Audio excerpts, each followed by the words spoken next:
All right, hello everyone. Welcome to our open class today on SAT reading. Thank you for coming. We'll officially begin in a few minutes. And just remember to leave any questions in the question and answers box. And our guest speaker tonight will go ahead and address them after his lecture. So feel free to leave any questions in the chat and to check out our social medias. We have an open class next weekend on college admissions essays you don't want to miss. And so the registration link is in the chat. And we also have a few other classes. If you guys were here last week and you remember Alan, he's also starting his own introductory Python programming course. Well, it's about to start actually in 2 days. So make sure to check that out. I'll go ahead and put a link inside of the chat box right now as well.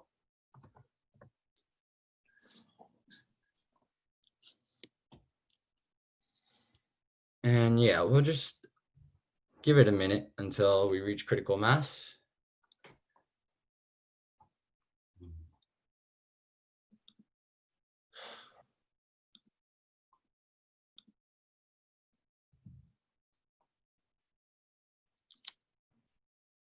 Yeah, don't forget to take notes. We'll be discussing how to understand and approach the reading portion of the SAT intelligently with an extra focus on analyzing historical passages accurately. We'll also be discussing what some of the best students do and some of the worst students do, and also some of the struggles to avoid and the strategies to employ for taking the test at your best. And lastly, we'll wrap up with the Q&A session where Ray will kindly answer your inputted questions.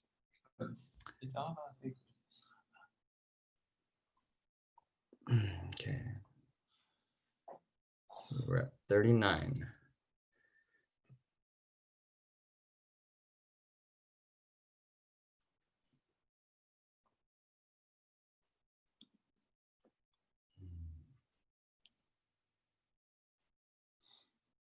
All right, everyone. Now, in just a couple moments, I'll be introducing our guest educator for the evening, Ray Xue. Ray is a former teacher at New Oriental, and he's taught for over 10 years and taken over 20,000 students to get scores of over 1,500 on the SAT, and a lot of them have got 5s on their AP exams. His expertise lies with the SAT, the SAT2, the AP US History, and AP World History exams. Ray's expertise with working with students globally over the last 10 years makes him beyond prepared compared to your average test prep tutor. Now, let's welcome Ray.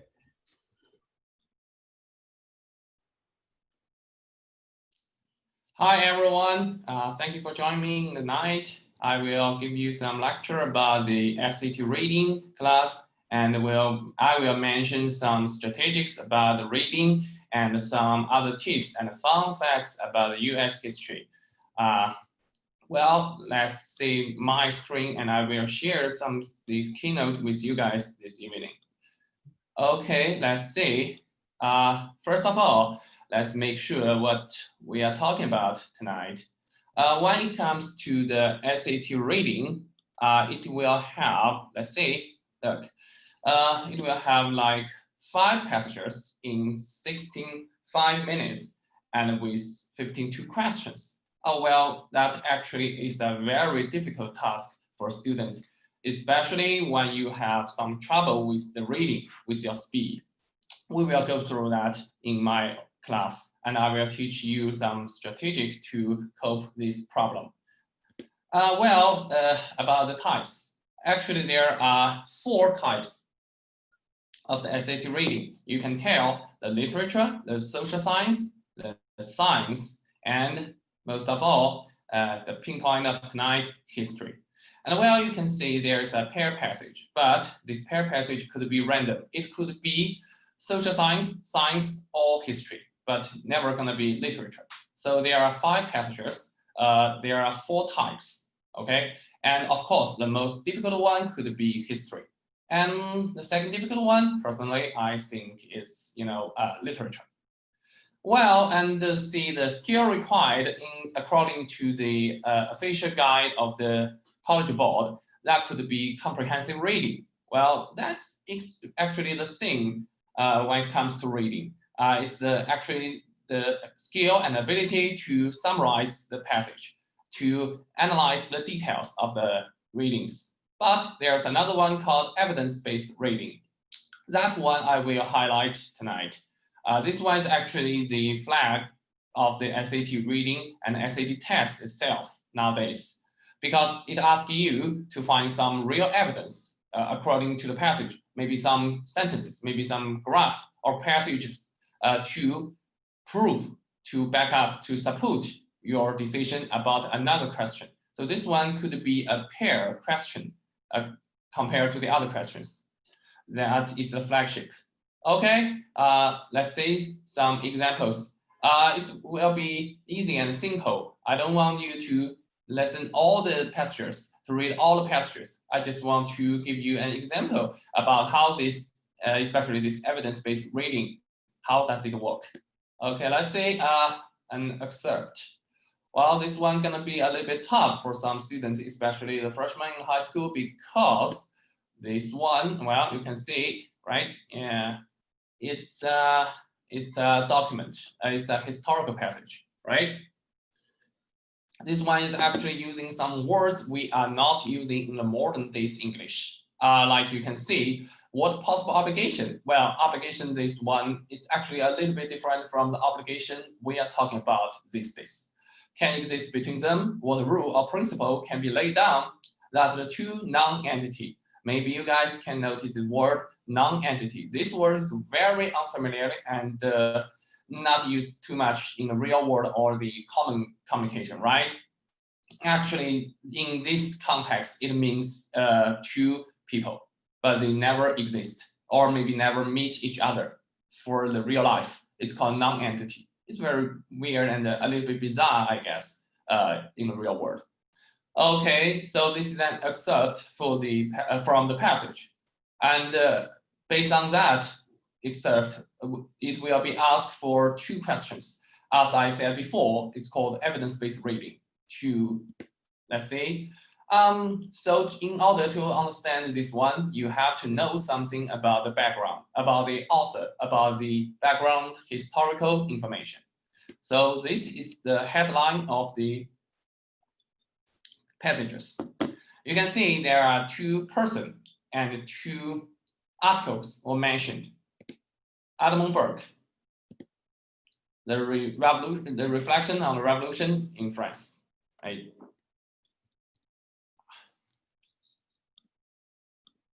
And Thomas Paine. Oh, this one is actually very famous. Some people already took the class of the US history probably know this one better because it's very famous in the US history class. And this one, The Rise of Man, is also a very classic book in US history and the human history. Well, you can see that is the whole passage. That is the whole passage. Well, this is not a too long passage, but clearly, we will see there are two passages, passage 1 and passage 2. The author of passage 1 is Edmund Burke, and Thomas Paine is the author of the passage 2. We can tell it's about like 300 words to 500 words each passage. The passage is not that long, but the words and the grammar and words in use in the context gonna be very difficult for our people in modern days, because as we see in the excerpt, they are using the words like non-entity or maybe the words obligation in this passage. So it's very hard for some students to understand.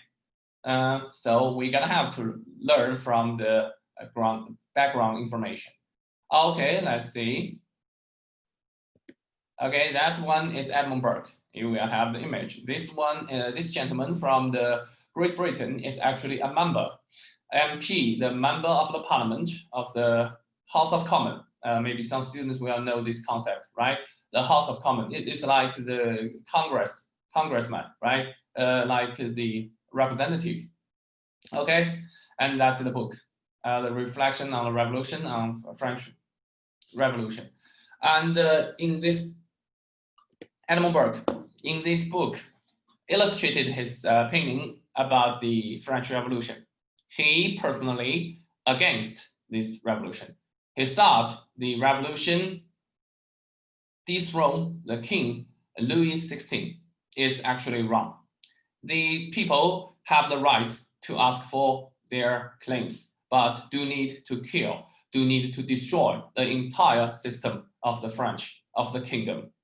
He held a very strong opinion that all the social condition, tradition, and custom should be held on for centuries, for generations, from people to the next generation of people. If your father is a king, you should be a prince and grow up into a king. If your father is a blacksmith, you should hold on that legacy from your father. You will be a blacksmith, and if you want to be a better one, that's up to you. But you cannot rise up, kill the king, and become a new king. That will destroy the entire system. Of course, based on modern days social value, he is a conservative, right? And of course, guess what? He's from the party of weak.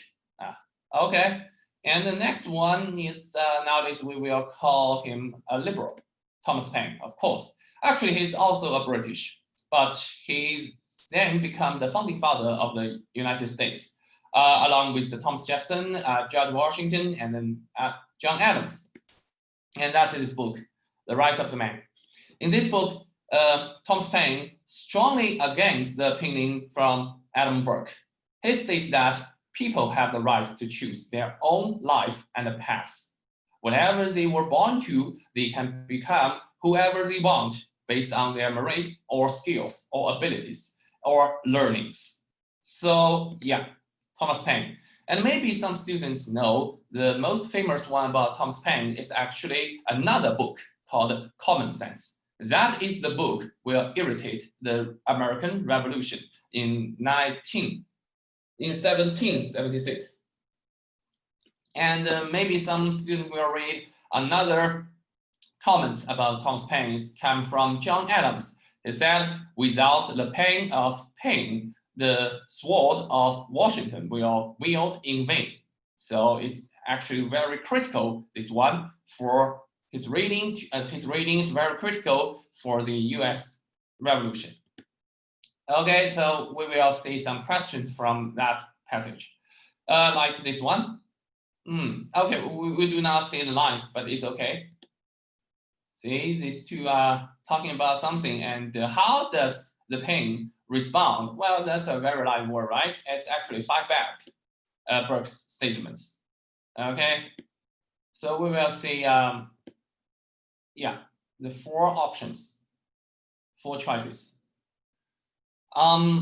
Actually, that one, if you look closely, will compare with my exception earlier. So it's like, look at this one. It's actually the question just after the previous question. Which choice provide the best evidence? The evidence. That's what I called, that's what the CB called the evidence-based reading. So in order to answer the previous question, you're gonna have to find the real evidence, 4 lines in your choice to provide the evidence for your previous answers. Actually, the best line, the best choice for this one, gonna be the exception I just showed previously. So that could be option D, line 67 to 72. What operation could do that word? And when it comes to the SAT historical reading, I will always taught some background information in my SAT reading class. As you can tell in these previous questions and the passages, if you already know the background and the main idea of the author, the main source of the author, it's very easy for you to access the SAT reading, the historical passages. About that passage, we will see like 2 or 3 background information, like British 13th colony. we already know that we have become the United States today, right? The Declaration of Independence, well, that's also a very huge point, like July the 4th, right? And of course, that's one a little bit tricky and difficult US Constitution. Well, actually, we could do a little bit fun and maybe use some more image to illustrate all these background informations. Like you can see, British 13 colonies. We will go through one picture to another. You can see in the left, 13 colonies. Actually, it's a very small territory compared to the nowadays US. We will see there are actually the New England, the middle one, and the South. And you can see the Florida is not US at that time, it belonged to Spain. And the Great Plains, the Middle West, and of course California are not US in that time. Those colonies declare themselves after we can see the picture in the middle. This one is very famous, called the Boston Massacre. It actually happened in the 1717. Actually, the British Army shoot in the street, in Boston Street, killed like 5 persons and injured the other 13. But of course, the people rise up and start a revolution. You can see something in the right. In the top right, there's a very famous called the Boston Tea Party. Some students will know it better from some movies. And the hero of this event, the Adams, Samuel Adams, is actually the cousin of the second president of the United States, John Adams. They are a very big family full of heroes. And you can see the bottom of the right, it's the Declaration of Independence in Philadelphia, of course, 1776. It gives us a national holiday, right? July the 4th.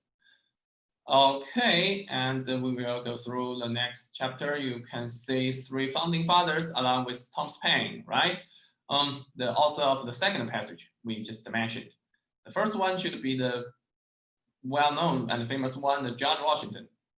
You can tell from the picture he's a little bit green, right? Actually, he's suffering from the teeth pain. And in the middle is Thomas Jefferson. He looks so bright and shiny and brilliant. Of course, he supposed to be the most brilliant president in the United history. And the third one could be a little bit tricky. Maybe some people will know it from the banknote, right? The dollars, $10 in specifically. It's Alexander Hamilton, the creator and the founder of the US Bank, actually the first secretary of the Treasury. Well, this one in my class, I will use some more fun facts to illustrate this guy. He's actually the one who convinced George Washington to move the capital from Philadelphia to the nowadays Washington, D.C. And he's also the founder of the US Bank, and he do a lot of policies to increase and enlarge the US Treasury, both well-informed and both something, maybe we call that a little bit evil. And he even started a rebellion in the US territory called Whiskey Rebellion, because he tried to collect some tax from the farmers who use their own wheat to make some whiskey. Okay, and this one, like I said, is a little bit difficult and tricky. That's called the 3 branches of government, actually the system of the Constitution. We will go through each one very quickly, like legislative, executive, and judicial. Well, as you can see, this one is actually for kids, kids government. So it will illustrate you and make some easy interpretation, like make laws, carry out laws, and evaluate laws. But we also want to know something about the separation of the powers, the 3 branches, in order to do that. Well, this concept and philosophy is actually from the French. So let's go through one by one quickly. In the very left one, making laws, actually the president cannot make the laws in US Constitution. You're gonna have to be a congressman. the House of Representatives, like the Edinburgh we just mentioned in the author of the Passage one, is compared to the British, like the House of Commons, and the Senator is like the House of Lords in the British. So, and in the middle, we have the president and his cabinet to carry out laws. And the president, vice president, and all the minister he nominated. And then we have some Supreme Court. Actually, we have some justice to evaluate the laws. That one is very tricky. Until the 1803, there's a very famous case called Marbury v. Madison. After that case, the judicial marshal declared that the Supreme Court had a right called some law unconstitutional. So you can tell the Congress could make the law, the president and his cabinet will carry out laws, and the justice, the Supreme Court, can overrule the laws. That's how, in general, in the most simple way, how the separation of power works under the system of the US Constitution. And maybe some articles, some historical passage in the SAT reading will ask you how this constitution works and how does it establish in the very first beginning. So we will, in my own class, I will cover this one as well, the Philadelphia Constitutional Convention to the nowadays US Constitution system. Okay, welcome back to line, Ring. I'll finish mine. Thank you, everyone. Thank you. Ring.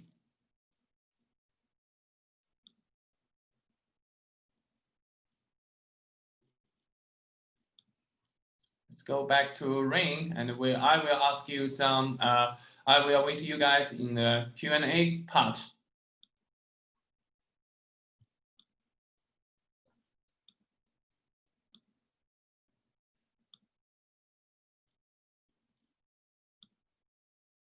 Also, if you want to know, okay, bring yourself back online, Ring. I will wait you, all you guys, in the Q&A section. Thank you. Thank you, Ray. That was great. And yeah, so we have some questions for you. Would you be willing to answer them right now? Yeah, sure. Sure, okay.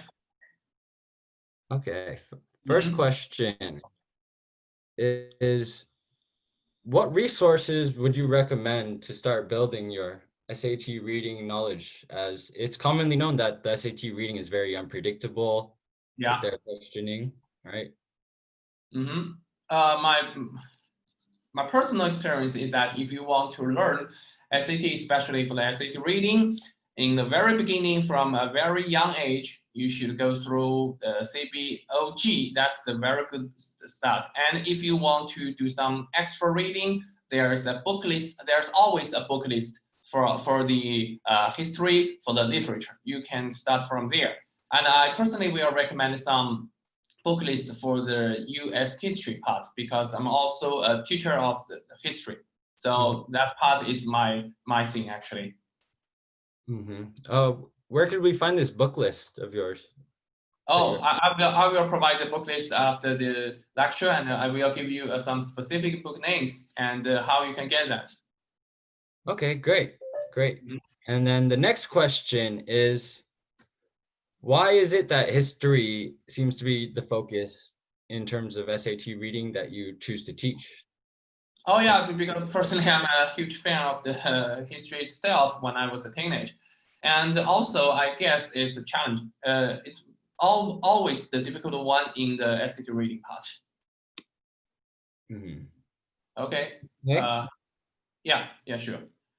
Yeah. And then how about another student asked about the other parts besides history. What else should you be studying? Oh yeah, sure. The other part, I will cover that. I will cover the other part one by one in my own class. Like personally, I like to start every SAT reading part with science and social science part, because that 2 or 3 passages, if you count the pair passage in, can be maybe the most easiest passages in the SAT reading. Then personally, I recommend to do the literary part, literature part, because that one makes sometimes the storyline or the plot will intrigue you, will make you think the text itself, the reading itself is funny and interesting. So that one you do in the second. And the last one could be the historical part. That's the most challenging and the most difficult one for almost every student. And yeah, and tips will be said in my own class for be more efficiently finished reading in SAT. Maybe some tips like which question you want to answer first. You do not want to answer all the questions in their own sequence, in their own orders. You do not want that, because it will lose a lot of times. You will be very worried, and you will be in rush in this test. So you want to do some other orders to finish all the questions. Okay, thank you. Yeah, that tip I will personally share and will personally guide during the class. Great. Okay, yeah. And Angela is asking if you have any tips to help efficiently with the SAT. Yeah. That part I just answered, like you do not want to answer all the questions in the right orders, in the original orders. You want to ask all those questions in different orders, in different sequence. Like for me, I will ask students to answer some questions. Firstly, in the social and the scientific passages, you want to answer the graph reading question first. Then maybe the vocabulary of the contextualization, and then you go through the main idea question. The last one should be the evidence-based reading, like I illustrated in my PPT. So maybe that's some useful tips. Personally, I will share them and guide them in my own class, of course, and some more tips because it requires some, reading skills and maybe some vocabulary. So I will elaborate them in my own class, and I just give it a summary. It's a brief. Okay. Great. Okay, now Angela also asked. She says, "My name is Angela. I have a question for essays. I am in the 5th grade. Any tips you would give for a 5th grader? I want to write a book." Oh, okay. Want to write a book? Okay, that's a very big achievement for the 5th grade. Okay. Personally, I do not teach the SAT essay, but in my own personal opinion and my own test participant experience, I guess if you want to read a book, if you want to write a book, you're gonna have to read more.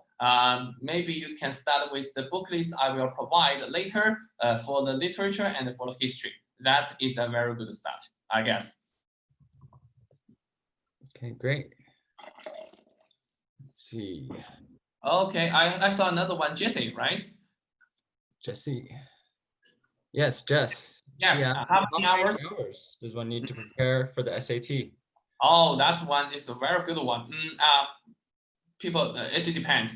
Different people got different hours, maybe.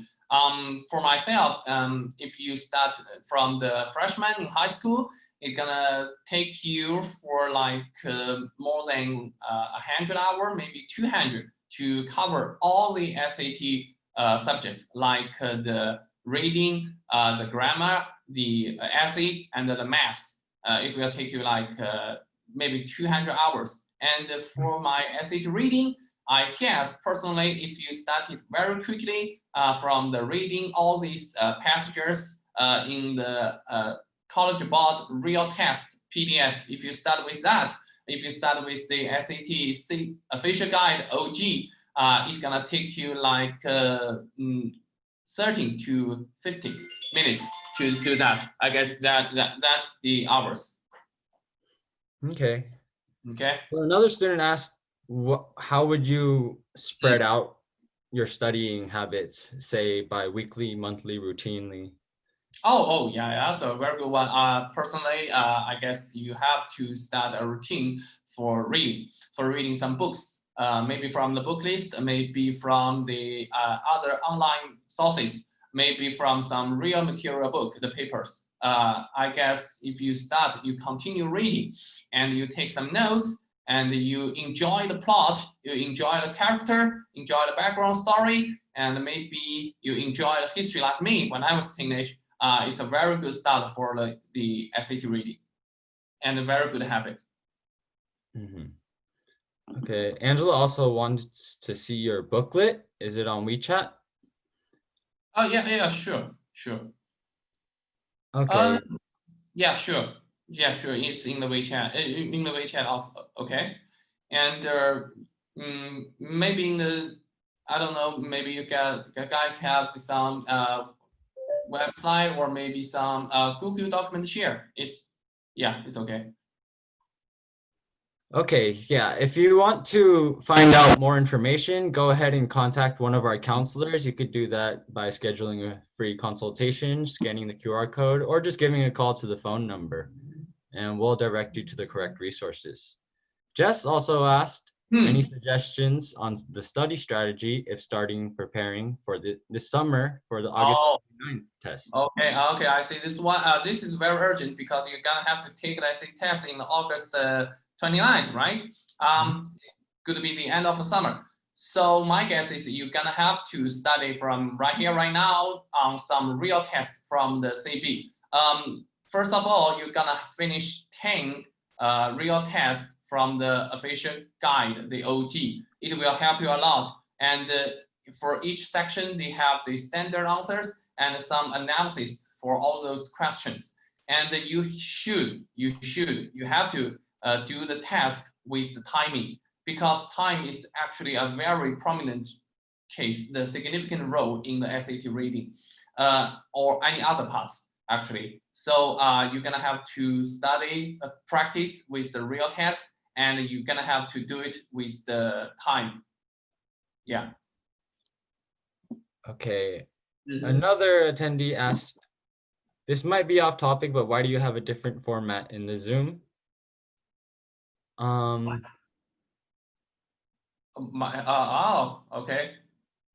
not entirely sure. Yeah, because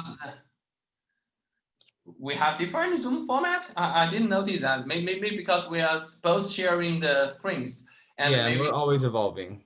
Yeah. Yeah. Maybe there's a glitch, or maybe there are some from the different version of the Zoom, I guess.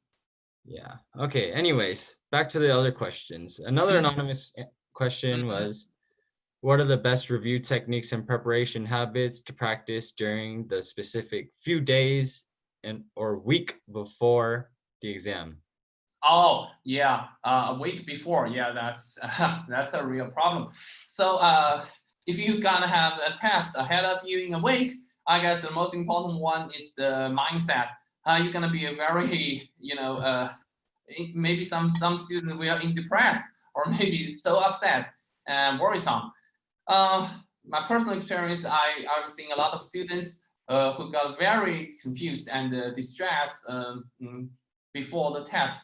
It's very, my personal experience is you drop any test, you drop any notes, you drop any used practice before the test. You just read some books, you just listen to some music. You do not want to review any maybe some wrong questions from the past. You don't do that part. You just let yourself calm down and you trust yourself. You trust your past experience and practice. Yeah. So it's very important to build up that foundation. Yeah. Relax. Sure. Yeah. Foundation is always the most important one. Yes. And you don't want to rush to practice a lot only in 1 week. It doesn't help actually. It only makes you more nervous. Great. Can you tell us some of the experiences? Another student is asking about the students who you've helped that increase the most. Oh, increase most. Yeah, sure. Once I had a student, I guess I believe that she's in the UC Berkeley now, and she studied with SAT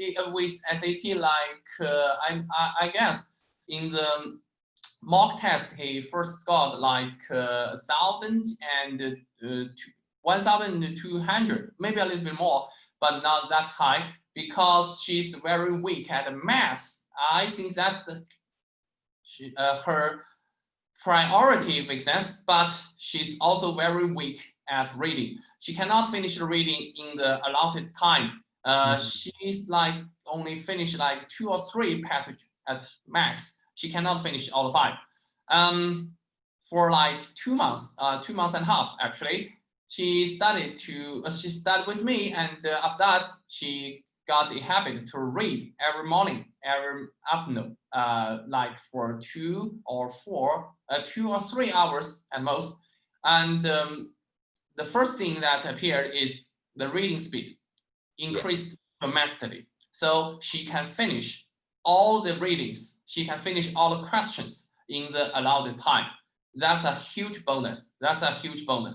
Then she focused on the math. Like I said, it's the priority weakness for her. So she improved a lot because actually it's very easy for the SAT math compared to AP calculus and some other mathematical skill, mathematical like SAT2 math, right?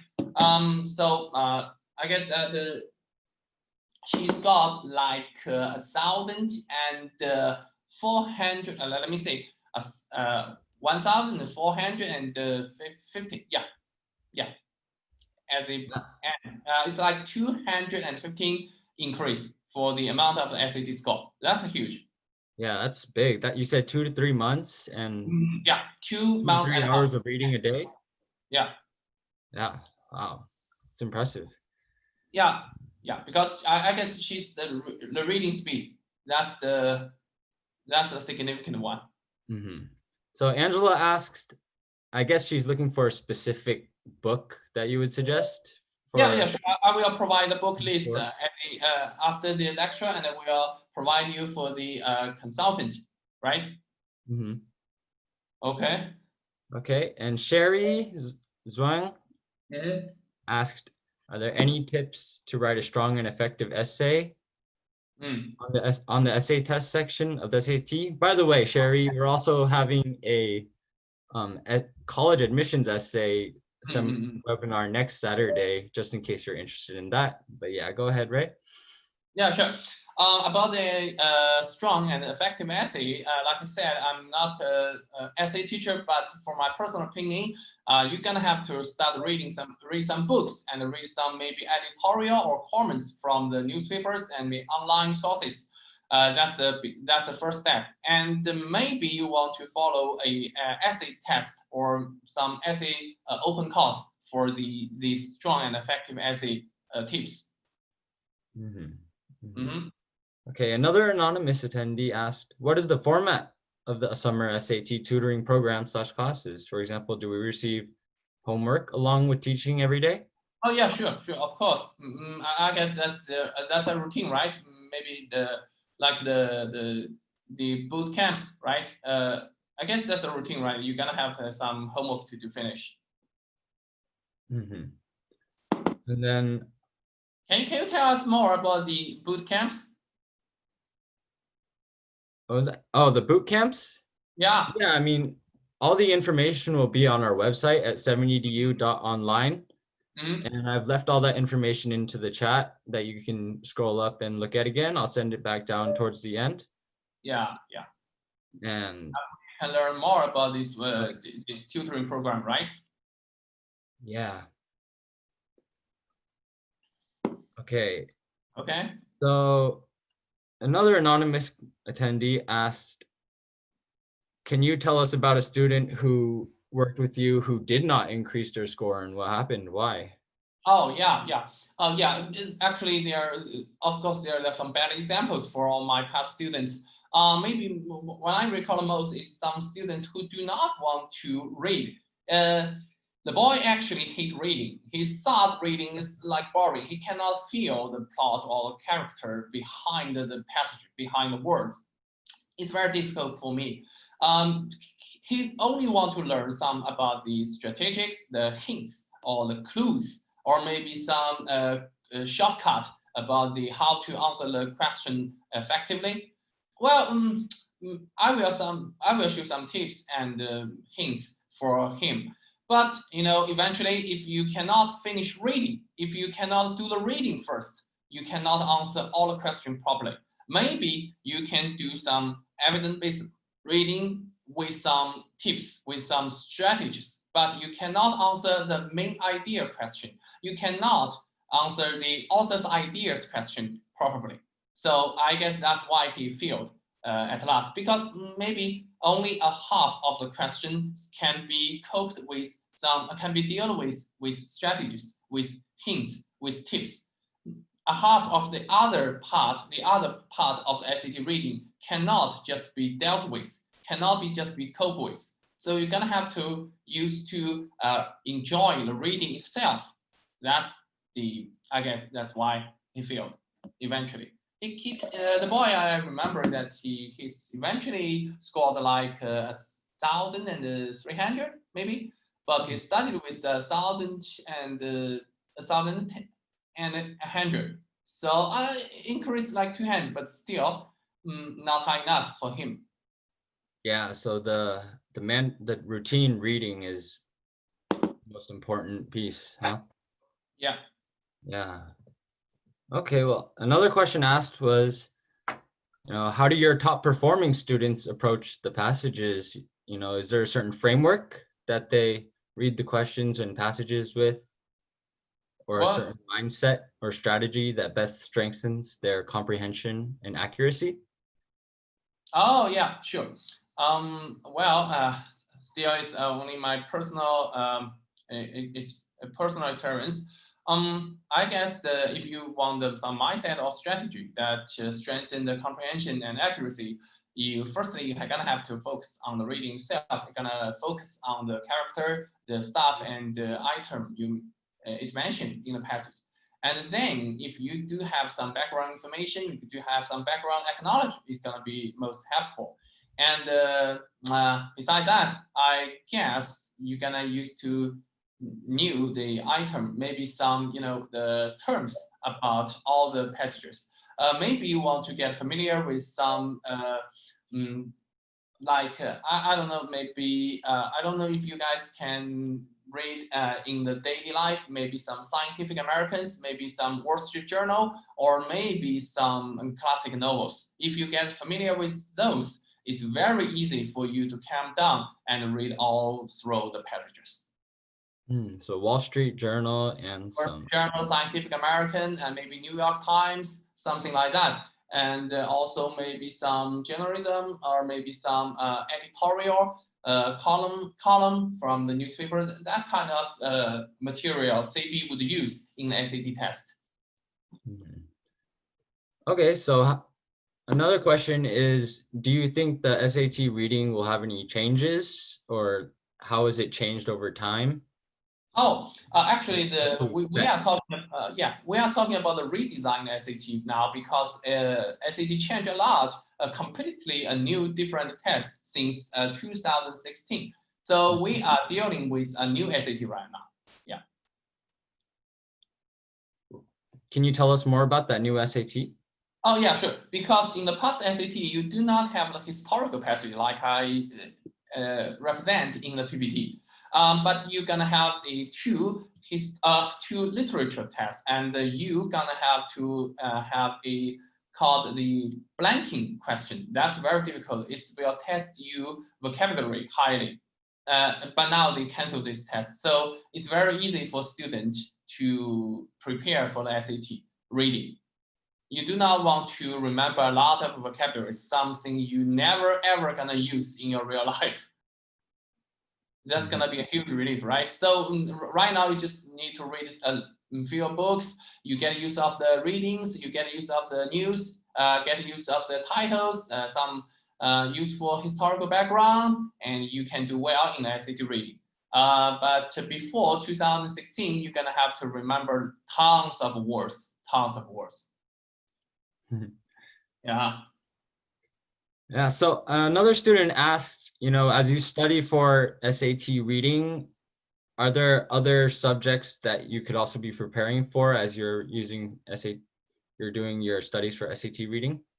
So for What? example, like, Sorry, it's a glitch in the internet. Can you repeat that question? oh yeah, another student is wondering if when you're studying for the SAT reading portion, if there's other tests that also have applied to the same knowledge that they should be paying attention to, Oh like yeah, for sure. example, AP exams and Yeah, quizzes. like I said, you're gonna score well if you know some historical background. So I personally recommend the AP courses like U.S. history, world history, and European history. There are three histories class for the AP test.